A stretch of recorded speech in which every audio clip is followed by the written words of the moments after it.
గులకరాయి కేసుని కోడికత్తి case chapter 2గా చేయాలి అని చూసిన వైఎస్ జగన్మోహన్ రెడ్డి.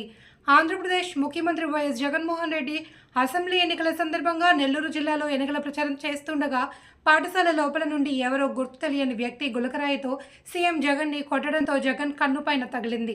పోలీసులకు ఎవరూ దొరకక వేమన సతీష్ అనే బాలుడు ఇంటికి అర్ధరాత్రి వెళ్లి పోలీస్ స్టేషన్కి తీసుకుని వెళ్లి సతీష్ని సీఎం జగన్ని గులకరాయితో కొట్టింది నువ్వే అని ఒప్పుకోమని రివాల్వర్ పెట్టి బెదిరించారని, ఒప్పుకోకుంటే అరెస్ట్ చేసి కోర్టులో హాజరుపరచడంతో కోర్టు జడ్జి నెల్లూరు సెంట్రల్ జైలుకి రిమాండ్కి పంపించారన్నారు.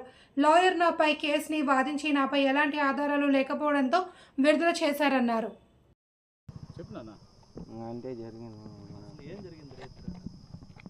మేమైతే ఫ్లైఓవర్ దగ్గర స్కూల్ దగ్గర లేము మేము. అది ఆ స్పాట్లో లేము స్కూల్ దగ్గర. అంటే కేడ్ బాల్తో కొట్టారు, గులకరాయితో కొట్టారు, నాపరాయితో కొట్టాడు అని అన్నారు. అంటే మీరు నేనైతే స్కూల్ దగ్గర లేము సార్. ఆ దెబ్బ తగిలిన చోట అయితే మేము లేము అసలు. అంటే ఆ రోజు నేను కేక్ కోసుకున్నాం మా ఫ్రెండ్స్ మేము ఆర్చి దగ్గర. అంతే జరిగింది. మేమైతే అక్కడ లేము. వివేకానంద స్కూల్ దగ్గర అయితే లేము.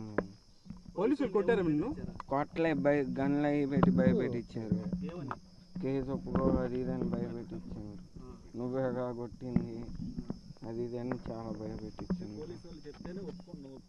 ఒప్పుకోలే, నేను భయపెట్టేశారు. లేరు. ఈ కేసులో వాళ్ళు హైకోర్టుకి క్యాన్సిలేషన్కి వెళ్ళారు. కానీ అదృష్టం బాగుండి అక్కడ హౌస్ మోషన్ కూడా డిస్మిస్ అయింది. మరి లంచ్ మోషన్ చేశారు, అది కూడా డిస్మిస్ అయింది.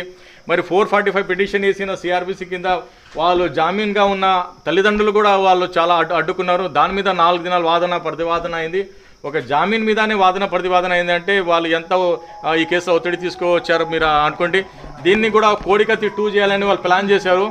కానీ అదృష్టం బాగుండి ఈ కోడికత్తి కేసు లాగా కాకుండా ఈ గులకరాయి కేసులా సతీష్ అనే అబ్బాయి ఈరోజు నెల్లూరు జైలు నుంచి విడుదల అవుతున్నారు. చాలా సంతోషంగా ఉంది. ఈ కేసులో పోలీస్ దగ్గర ఏది ఆధారాలు లేవు.